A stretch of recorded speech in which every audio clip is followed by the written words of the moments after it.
With forecast temperatures this week in the negative teens and wind chill forecast temperatures in the negative 30s, just want to take a couple minutes and share with you what I carry in my everyday carry kit. This goes with me to work all the time in my work backpack. I'm also going to share this with my own students this week.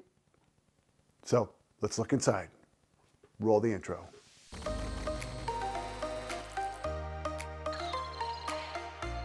All right, first thing I want you to notice, it's not that big.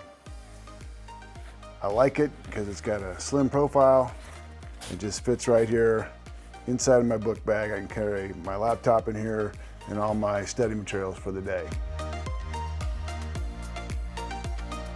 First off, I've got my 98.6 bag, so my shelter's taken care of.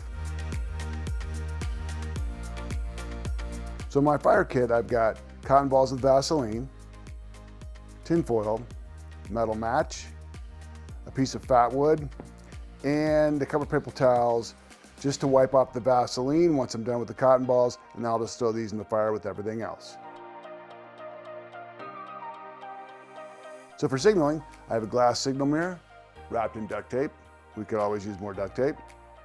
A whistle, about 15 feet of construction flagging tape, Hansel and Gretel style. And I also got a Sharpie so I can put messages on the flagging tape if I need to.